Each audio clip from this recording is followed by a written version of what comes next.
Hey tout le monde, j'espère que vous allez bien. On se retrouve aujourd'hui dans une nouvelle vidéo où je vais vous présenter toutes mes séries préférées. Donc je suis quelqu'un qui regarde jamais la télé. Je regarde tout le temps des séries, je regarde que des séries le soir, la journée.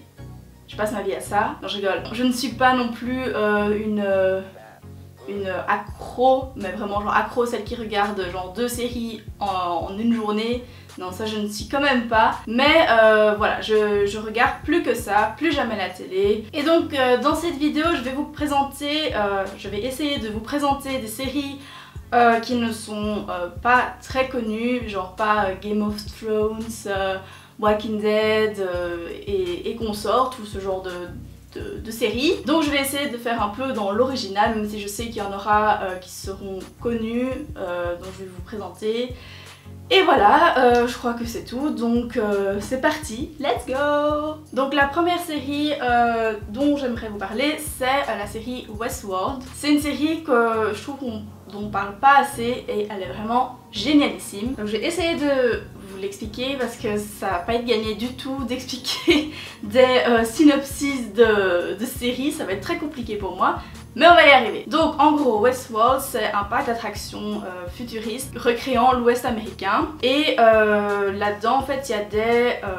comme vous et moi, il y a des personnes qui vont donc dans ce parc d'attractions et qui sont donc humaines et on les appelle donc les hôtes, non pas les hôtes, les invités. Et là-dedans il y a donc les hôtes, donc ceux qui habitent dans le parc d'attractions, mais ce sont des androïdes, donc des robots. Et voilà, en fait les invités, donc les personnes comme vous et moi, peuvent faire n'importe quoi là-bas, peuvent faire ce qu'ils veulent, ils peuvent, je sais pas, tuer les gens, ils peuvent avoir des relations sexuelles, enfin voilà, tout ce qu'ils veulent, mais sans aucune conséquence, donc vraiment c'est la liberté totale là-bas. Et à la fin de chaque petite histoire, en gros, tout est réinitialisé et tout recommence à zéro. Un peu bizarre, je sais, dit comme ça. Mais voilà, il y a plein de petites histoires entre le héros principal, et les héros principaux, ils sont vraiment super, ils jouent vraiment super bien. Et à chaque fois vous êtes surpris à la fin de chaque épisode. Et genre à la fin de la saison c'est vraiment... vous devez vous regarder cette série. Et en fait dans la série il y a eu une mise à jour des androïdes appelée Rêverie. Et donc les dirigeants du parc d'attractions, donc c'est vraiment des hauts placés et tout ça, et ils doivent faire face à voilà, plusieurs bugs dans le comportement des androïdes, parce qu'ils commencent à devenir, c'est bizarre mais ils commencent à devenir humains en fait, à ressentir des émotions, à penser comme des humains et tout ça. Enfin c'est vraiment génial. Donc je sais pas si j'ai très bien expliqué, mais voilà, à la fin de la première saison vous êtes vraiment choqués de fou parce qu'il se passe un truc de malade. Et voilà, la prochaine saison sort en 2018, donc j'ai trop hâte, mais allez-y, allez voir le teaser au moins, mais c'est vraiment une pépite. Ensuite, la deuxième série que j'ai à vous parler, c'est The OA. Je ne sais pas si vous avez déjà entendu parler de cette série, mais pareil, c'est un chef-d'œuvre. Donc en gros, il y a une fille qui s'appelle Prairie, qui est aveugle et qui a été adoptée genre vraiment toute petite par un couple américain chez des Russes il me semble. Et elle a été enlevée, et donc elle a été enlevée pendant 7 ans et elle réapparaît soudainement comme ça. En fait elle est devenue... elle a recouvé la vue, je sais pas si ça se dit comme ça. Voilà, ses parents la retrouvent, ses parents adoptifs la retrouvent avec donc la vue. Et donc ça pose plein de questionnements. Qu'est-ce qui s'est passé pendant ces 7 ans, comment ça se fait qu'elle a recouvé la vue, et elle a plein d'autres capacités. C'est un peu vite fait surnaturel. Et pendant toute la saison on voit donc ce qui s'est passé pendant ces 7 ans et tout ça. Enfin, je me souviens plus très bien parce que ça fait longtemps que je l'ai vu. Mais pareil, c'est vraiment une pépite, un chef-d'œuvre. Enfin, moi j'ai beaucoup aimé, je peux que vous la recommander. Ensuite, une autre série, c'est celle de Van Helsing. À première vue, je n'avais pas trop aimé le début de la saison. J'accrochais pas vraiment, donc du coup je l'avais délaissé un peu. Mais après, genre au milieu de la saison, j'ai totalement accrochée et je veux trop voir la saison 2 maintenant, je suis trop accro. Donc en gros Van Helsing c'est l'histoire donc c'est un peu genre comme Walking Dead mais avec des vampires. Voilà. Comme ça paraît pas très attractif mais je vous jure que c'est de la bombe. Donc ça se passe aux États-Unis et il y a une éruption d'un volcan, je sais pas quoi, qui jette plein de particules comme ça qui recouvrent le soleil et donc il n'y a plus jamais de soleil et donc les vampires sortent de leur cachette et peuvent se promener en plein jour comme en pleine nuit. Et voilà, donc c'est un peu le chaos, il y a tout le monde qui se fait mordre, qui deviennent des vampires, qui meurent, etc. etc. Mais donc cette fille, Van Helsing, est une sorte de remède en fait. Dès qu'un vampire la mord, et ben il redevient humain, ou inversement quand elle mord un vampire il redevient humain. Et voilà, toute l'histoire se passe autour de ça. Donc au début ils doivent la protéger, enfin c'est les Navy doivent la protéger parce que c'est un objet scientifique, on l'étudie et tout ça. Et puis elle commence à se réveiller et tout ça, et il se passe des actions. C'est bien. Donc en gros ils sont en petits groupes et ils sont tout d'abord dans un hôpital genre je pense ou un truc comme ça et puis après ils sont chassés de l'hôpital et puis voilà, il y a toute une aventure qui se crée et c'est vraiment génial. Donc comme je vous ai dit j'ai pas accroché du tout au début de la saison, je l'ai même plus regardé et puis au final j'avais plus rien à regarder et j'ai continué et j'ai bien fait puisque c'est la tuerie. Ah oui et aussi donc cette fille Van Helsing dans le monde d'avant, elle avait une fille qui s'appelle Dylan je crois et donc elle va perdre sa fille comme par hasard et donc sa seule quête c'est de retrouver sa fille et voilà, on ne sait pas si elle l'a retrouvée ou pas, enfin je ne vous le dirai pas et voilà, on attend la saison 2 avec grande impatience. Ensuite je ne vais pas vous parler de The Walking Dead mais je vais vous parler Fear the Walking Dead. Je sais, je n'ai pas pu m'en empêcher mais c'est vraiment une série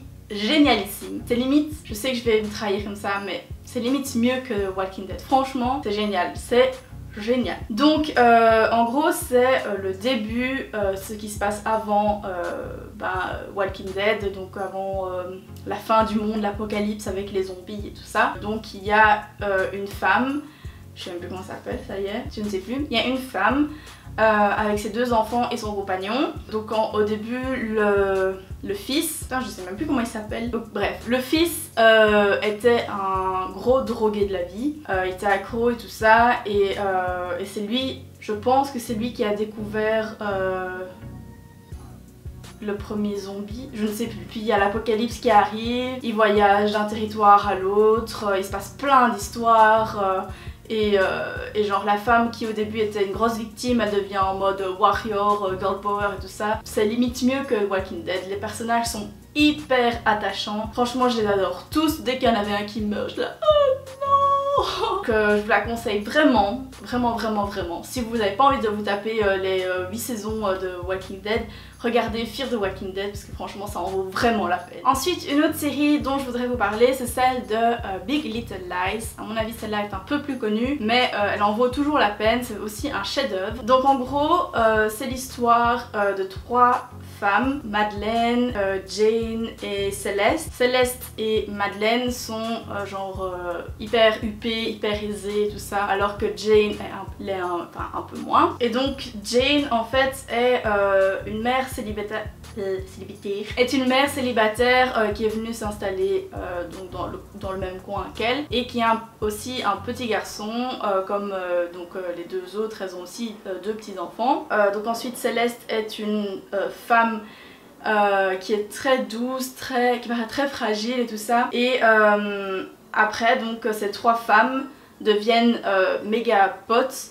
Elles sont vraiment super amies, meilleures amies et tout ça. Mais à la rentrée de classe, il y a un incident parce que le petit garçon de Jane, donc qui s'appelle Ziggy, il est accusé d'avoir frappé une fille de l'une des mères les plus influentes du quartier, de l'école et tout ça. Et donc ça semble pas très grave et tout ça. Mais ça va prendre une ampleur, ça va passer, il va y avoir des merdes et tout ça, c'est excellent. Jusqu'au jour où il y a un meurtre qui se produit lors d'une soirée caritative organisée par l'école. Et donc on voit ce meurtre se passer genre au tout début de l'épisode et à la fin on sait qui a tué qui. Et voilà, c'est vraiment génial comme série, c'est aussi une série HBO. Généralement les séries HBO sont vraiment génialissimes et le casting est vraiment parfait. Il y a Nicole Kidman, Shailene Woodley et Reese Witherspoon, je pense que ça s'appelle. Je pense que c'est comme ça, Reese Witherspoon. Et voilà, génial. Ensuite, les séries que j'ai récemment regardées et que j'ai aimées, il y en a 3. Donc premièrement, il y a The Bold Type. C'est vraiment une série que j'ai découvert et que j'ai adorée, enfin que j'adore parce qu'elle est toujours en cours. Donc en gros c'est l'histoire, c'est très simple comme histoire mais c'est génial. En gros c'est l'histoire de 3 jeunes filles qui travaillent toutes les 3 pour un magazine de mode aux États-Unis qui est le Scarlet. Et elles sont toutes les 3 meilleures amies. Il y en a une qui est qui a des relations sexuelles avec un haut placé et personne ne peut le savoir, et voilà, des petites histoires qui se passent. Il y en a une qui est au début assez coincée et puis au fur et à mesure de la saison elle se décoince et il y a des petites histoires aussi. Et il y en a une autre qui est plus genre féministe et tout ça, et j'adore ce personnage. Et voilà, elle a aussi des petites histoires, elle rencontre une femme, elle essaie avec une femme, elle sait pas si elle aime, nani, nanana, et voilà, c'est génial. Et en gros c'est ça l'histoire, et il se passe plein de petites histoires, et voilà, on se lie d'amitié avec les personnages, ils sont super attachants. Moi c'est totalement mon truc parce que c'est genre mon rêve de travailler aussi dans un magazine hyper réputé, tout ça. Donc voilà, c'est totalement mon monde à moi. Donc voilà, si vous aimez un peu le style de Gossip Girl, ben je vous conseille de regarder cette série. Ensuite, une autre série que je suis en train de regarder, mais genre je suis au 3e épisode, un truc comme ça, 3 ou 4e épisode, donc c'est pas énorme. Mais elle est vraiment pas mal du tout. C'est c'est Klaus. Donc en gros, comment expliquer cette série? Donc en gros, c'est des femmes qui travaillent en onglerie, donc qui font des nail art et tout ça aux États-Unis, mais qui veulent s'installer dans un plus grand magasin avec plus de visibilité et tout ça. Et le personnage principal est impliqué dans une affaire de drogue, donc elle doit faire passer de la drogue d'un hôpital à un dealer de drogue. Et donc elle avait demandé une prime donc de fin d'année à ce dealer de drogue pour avoir son magasin, et au final il lui donne pas, et après il se passe plein de trucs. Voilà, je vais pas vous dire directement la suite parce que moi non plus je la connais pas. Donc voilà, pour le moment c'est là où j'en suis, et c'est vraiment chouette. Les personnages pareil, ils sont hyper attachants, hyper drôles, hyper excentriques. C'est vraiment chouette c'est vraiment chouette à voir. C'est pas non plus l'histoire de l'année, mais c'est vraiment très cool à voir, c'est sympa. Un peu plus, je suis en transpiration ici. Et donc la dernière série dont je vais vous parler, c'est The Handmaid's Tale, qui est une adaptation du livre de Margaret Wood, je crois qu'elle s'appelle comme ça, et qui fait vraiment réfléchir, qui fait prendre conscience, qui fait peur. Donc c'est une histoire qui aborde un futur proche qui pourrait se passer en gros. Et donc en gros dans cette série c'est les hommes qui dominent les États-Unis, et les femmes n'ont plus aucun droit, n'ont plus aucune liberté. Tout est dirigé par les hommes, ce sont les hommes qui font la guerre, ceux qui dirigent vraiment tous les États-Unis, et les femmes n'ont plus aucun mot à dire, n'ont plus aucune émotion à partager. Et en fait tout ça a été mis en place parce que il y a eu un taux de natalité qui a baissé, et donc les femmes et les hommes sont devenus stériles, à part quelques-uns et quelques-unes, mais sinon la majorité est devenue stérile. Et donc en gros c'est une crise comme n'importe quelle autre crise pourrait se passer. Et donc comme je vous ai dit, les femmes n'ont plus aucune liberté à part celle, enfin c'est pas une liberté, mais à part celle de procréer, et donc de donner naissance à des enfants. Et donc elles sont divisées, donc toutes les femmes sont divisées en 3 catégories. La première, ce sont les épouses qui sont stériles, donc les épouses des commandants. Ensuite, il y a les Martha qui sont elles des bonnes, qui sont les bonnes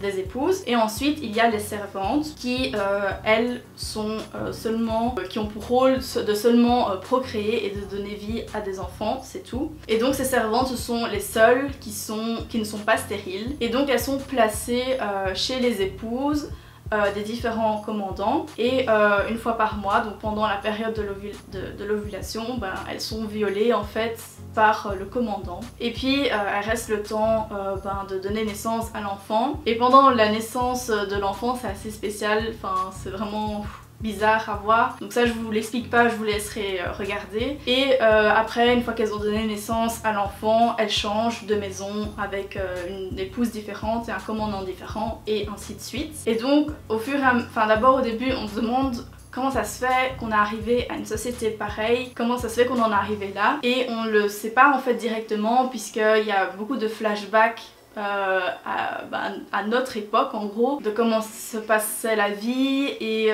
voilà, comment on en est arrivé là, on y arrive tout doucement. Donc voilà, ça c'est l'histoire en gros de la série. Normalement je pense qu'il y avait que la série était prévue que pour une saison, mais apparemment elle est renouvelée pour une deuxième. Comme je vous ai dit, c'est une série qui fait froid dans le dos, ça fait vraiment bizarre de regarder ça, il y a vraiment des scènes qui sont dures à regarder. Donc voilà, c'est une série qui fait prendre conscience de notre liberté en tant que femme, de la chance que nous avons, et qu'on doit vraiment faire attention à cette liberté, et qu'on ne nous l'enlève pas. Donc voilà, c'était très amusant, très joyeux ce petit moment. Donc je vous la conseille vraiment à 1000% cette série, de la regarder, parce qu'elle en vaut vraiment plus que la peine. Et donc voilà, c'est tout pour cette vidéo, j'espère qu'elle vous aura plu. J'espère que je vous donnerai envie de regarder certaines séries. C'était le but en fait de cette vidéo. N'hésitez pas à me dire en commentaire vos séries que vous aimez, que vous adorez, que vous jurez que par elles. Et n'hésitez pas à me dire lesquelles vous allez regarder. N'hésitez pas non plus encore à me dire les vidéos que vous aimeriez voir. Et ah oui, j'ai lancé une FAQ, un Ask sur mon Instagram, que vous pouvez venir me poser toutes vos questions, n'importe lesquelles, et j'y répondrai dans une prochaine vidéo. J'attends d'avoir encore quelques questions pour y répondre. Je vais pas répondre genre à 5 questions et puis voilà. Et je vous fais plein de bisous et je vous dis à la prochaine. Ciao!